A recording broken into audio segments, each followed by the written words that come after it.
Hey guys, it's Comic Quiz here bringing the comic review, and today I'm going to be doing Action Comics issue 23.3 Lex Luther. So yeah, let's get into it.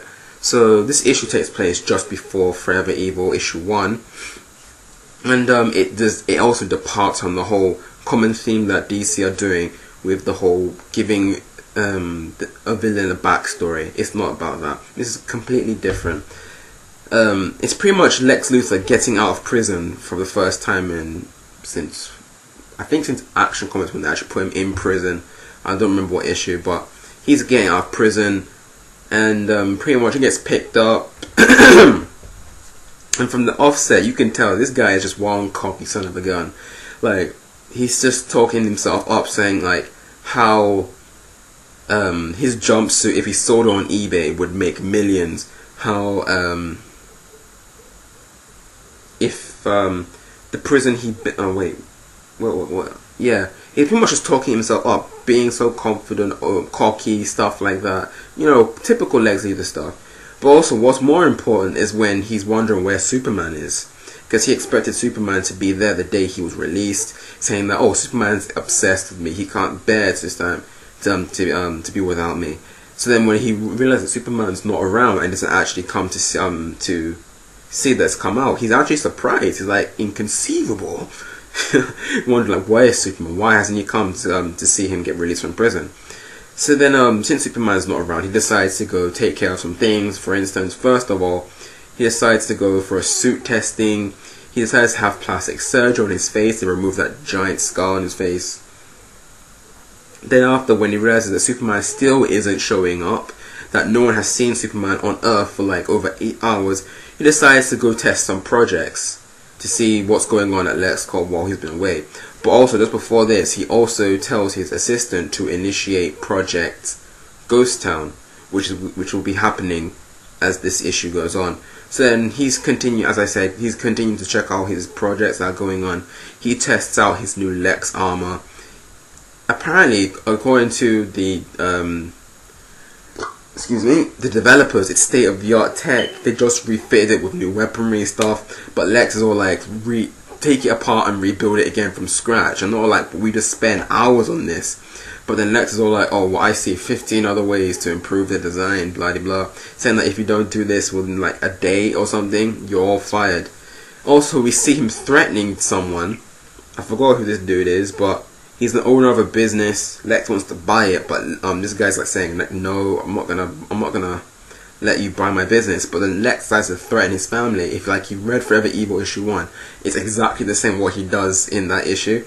He threatens the guy's family.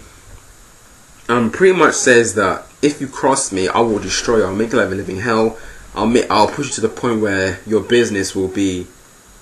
Your business will, its value will drop so bad that you'll be selling it for pennies, literally. And he's so ruthless the way he goes about his business. It's like, it's so bad, but you love seeing it. And I really enjoyed his cockiness, his arrogance that he just exudes from this guy. It's really enjoyable to read, not watch. But if we were able to watch it, it would be so cool to watch it though.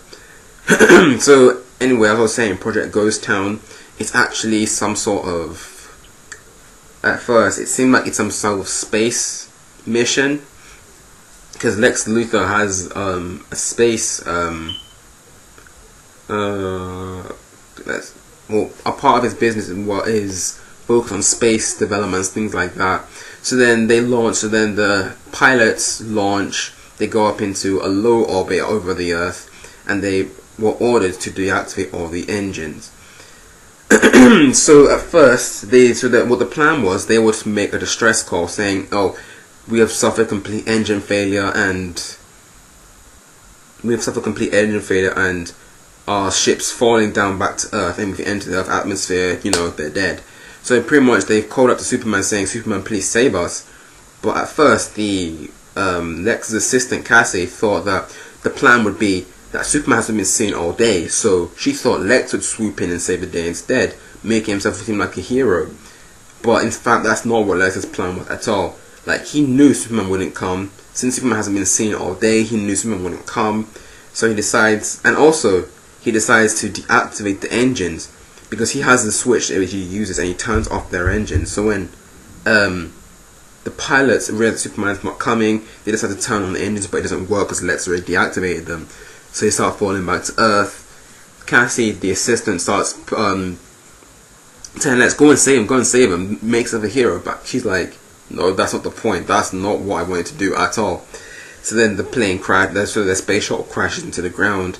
But interestingly, the position where they crashed into was they crashed into the building, that building where that businessman that Lex Luther was threatening earlier on in the issue. It crashed into his building, killing that guy, which all was planned out by Lex Luther himself. Which was it's so evil, but yet so brilliant at the same time, and it's just I love seeing this.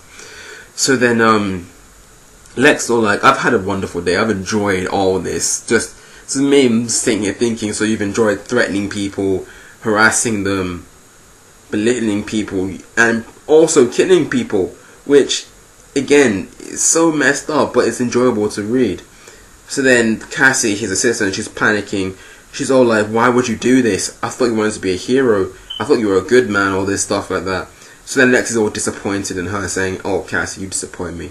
I thought you were like me, but it turns out you're like them. And he does. He pushes her off a building. Yet, while they're at the top of the building, he pushes her off the building and she falls to her death. So, yeah, just like that, he kills the system because she disagreed with his ways of doing things. And that's pretty much it. Well, that's not it. At the end of the issue pretty much leads into Forever Evil. We see him organizing the meeting with, I think his name's Thomas Cord, I'm not really sure. But yeah, this directly links into Forever Evil issue 1. So, my overall opinion of this issue was really good. I loved it. Well, the driving force really was Lex Luthor's character was really the driving force of this issue. He's such a cocky son of a gun. I mean, if you read Superior Spider-Man right now, similar to Doc Ock, the way he carries himself, thinking he's all superior and everything, is exactly the way Lex Luthor does it. But instead of him trying to be a hero, Lex Luthor's a villain. So because he's a villain and he acts like this, it's much more enjoyable to see. Like, it's nothing like, there's no way you'd like misinterpret it. For instance, like again with Doc Ock, where his intentions are he's meant to be a hero, but he's such a prick about it. Whereas Lex Luthor, he's a villain. We know he's a villain. So the reason why he's acting like this, it makes perfect sense, and you enjoy seeing it rather than cry, complain, and stuff like that. So it was really fun to see, and just the way he did things with it, just because he felt like he could, like killing his assistants. Really, it was really not like it was shocking, but I was surprised that he killed her just like that. And this is the same woman who at the beginning of this issue was saying like what a pleasure it was to work with him. Yet that very same day he kills her. Just like that. It's like, this dude, man. This guy. So overall I'll give this an 8. It's a really good issue. I loved it. A really fun read. So also the artwork was really good for it. It really conveys the mood and the tone of this issue. And I hope other titles can follow this sort of art style, because a lot of the titles for Forever Evil have been quite, not Forever Evil, for Villains Month have been quite lackluster, a lot of them. So I hope a lot of the issues can have artwork on this level, a similar level to this Action Comics issue. But yeah, that's it for this review, guys. Thanks for watching. Hope you enjoyed. Tell me in the comments down below what you thought of this issue, and also don't forget to subscribe to my channel. This has been Comic Quiz, and I'll see you guys next time. Bye.